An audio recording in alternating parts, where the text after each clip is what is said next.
एक देश की पहचान क्या होती है? चलिए इस ग्लोबल टूर पर पता लगाते हैं। बात सिर्फ झंडे या बॉर्डर की नहीं है। हर देश की कुछ खास पहचान होती है। हमारा फोकस 4 पिलर्स पर होगा: देश, राजधानी, करेंसी और वहां की संसद। इसी स्ट्रक्चर से समझते हैं। जैसे भारत की बात करें तो ये हैं उसके कोर फैक्ट्स।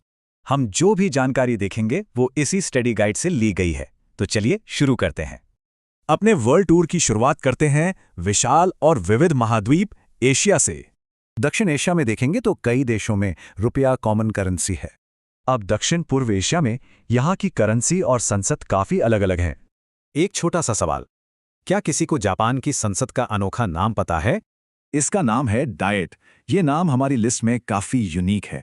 मिडिल ईस्ट में रियाल और दीनार जैसी करेंसी काफी कॉमन है।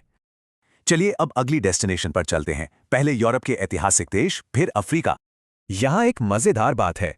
फ्रांस और जर्मनी की करेंसी तो यूरो है, पर संसद अलग अलग हैं। वहीं यूके और रूस जैसी बड़ी शक्तियों की अपनी ऐतिहासिक करेंसी आज भी चलती है। अब हमारा टूर हमें ले चलता है अफ्रीका, जहां हर देश की अपनी अलग पहचान है। इजिप्ट के पाउंड से लेके साउथ अफ्रीका के रैंड तक यहाँ की इकोनॉमिक डाइवर्सिटी साफ दिखती है।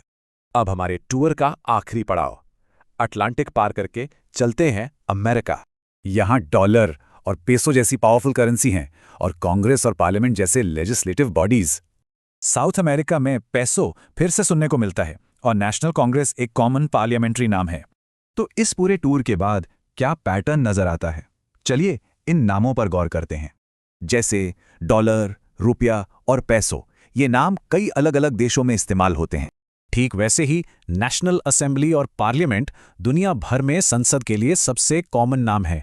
ये दिखाता है कि इन सिंपल नामों के पीछे कितनी जानकारी छिपी होती है।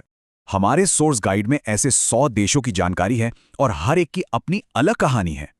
तो इस टूर से पता चलता है कि दुनिया में कितने कॉमन पैटर्न्स हैं, फिर भी हर देश यूनिक है।